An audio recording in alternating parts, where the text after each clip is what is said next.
Bonjour, aujourd'hui un autobiographie d'Agatha Christie, pour le coup. Donc ça a été rédigé entre avril 1950 et octobre 1965. Et ça fut publié à titre posthume en 1977, après le décès d'Agatha Christie en janvier 1976. L'autrice précise dès l'épilogue qu'à 75 ans, Agatha Christie sentait que le moment était venu de faire un point sur sa vie, tout en sachant que la publication ne surviendrait qu'après sa mort. Le récit se déroule principalement dans l'ordre chronologique, mais avec des digressions selon l'humeur de l'auteur, parfois qualifiées de lucky dip de souvenirs. Tout d'abord son enfance et l'adolescence. Elle naît en 1890 à Torquay, dans la maison familiale d'Ashfield. Elle décrit avec nostalgie cette demeure où elle a grandi jusqu'à la mort de son père lorsqu'elle avait 11 ans. La perte marque une rupture symbolique dans son enfance heureuse, mais aussi le début de l'indépendance émotionnelle face à une mère aimante et influente. Vient ensuite sa jeunesse et les débuts littéraires. Elle évoque sa formation à domicile, ses premiers écrits et sa passion précoce pour le théâtre, les romans policiers et les pièces. Elle raconte comment l'écriture commence comme un hobby avant de devenir progressivement sa vocation, malgré le scepticisme social vis-à-vis d'une femme mariée, auteure commerciale. Ensuite donc, le premier mariage et les drames de 1926. Son union avec Archie Christie est initialement heureuse, illustrée par leur voyage de presque 1 an autour du monde. Puis la mort de sa mère, suivie plus tard de la révélation de l'infidélité de son mari, entretiennent une crise profonde. Elle évoque sa disparition mystérieuse avec émotion et pudeur, sans jamais apporter de réponse claire, affirmant seulement avoir souffert d'amnésie temporaire. Vient ensuite sa carrière d'écrivaine. Elle raconte brièvement ses méthodes d'écriture, la persévérance face au refus et son succès progressif avec des livres comme The Mysterious Affair at Styles ou Roger Ackroyd, j'espère que l'accent anglais n'est pas trop horrible, et And Then There Were Now, et ses pièces à succès. Elle indique qu'elle a longtemps considéré l'écriture comme un métier plutôt qu'une passion, et qu'elle écrivait vite, parfois presque mécaniquement. Vient ensuite son deuxième mariage et les voyages archéologiques.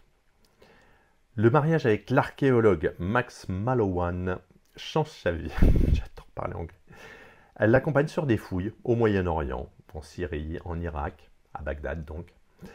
Elle décrit des lieux exotiques, des rencontres, des défis logistiques, et l'impact de ses voyages sur son inspiration littéraire. Ces expéditions marquent une période d'épanouissement personnel et intellectuel. Et enfin, les années tardives, 1945 à 65.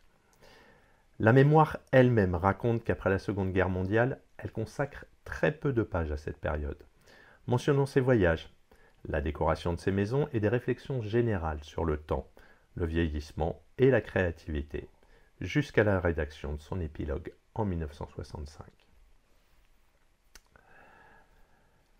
L'autobiographie se lit un peu comme un roman, avec un style chaleureux, parfois anecdotique, souvent ironique.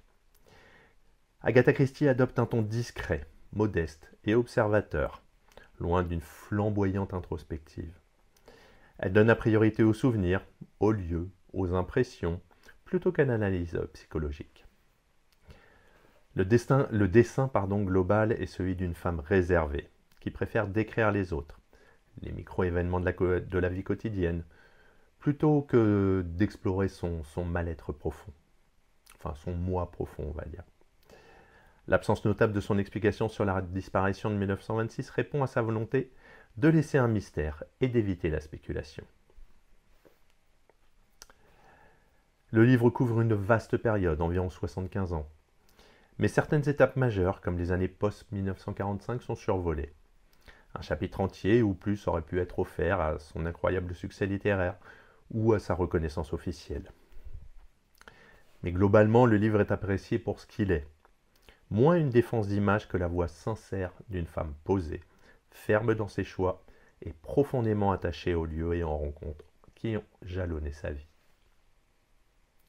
Alors elle parle de plusieurs personnages, évidemment, de plusieurs personnes dans le livre, dont elle-même.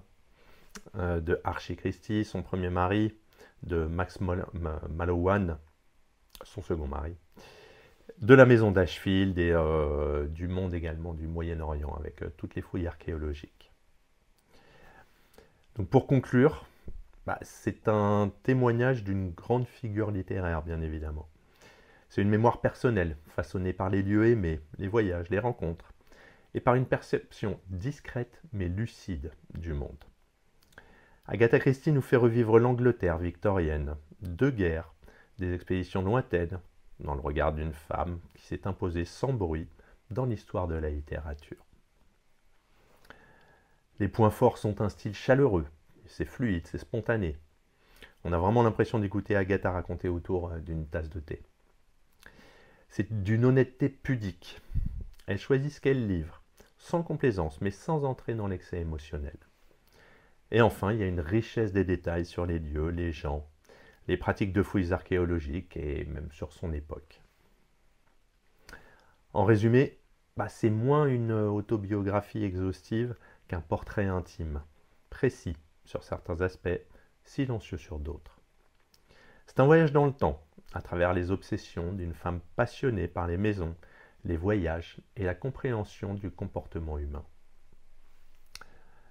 Donc finalement, ce livre s'adresse à tous les admirateurs d'Agatha Christie, ainsi qu'à ceux qui aiment le témoignage d'une vie bien remplie, riche de rencontres et d'aventures, contée avec simplicité, lucidité et tendresse.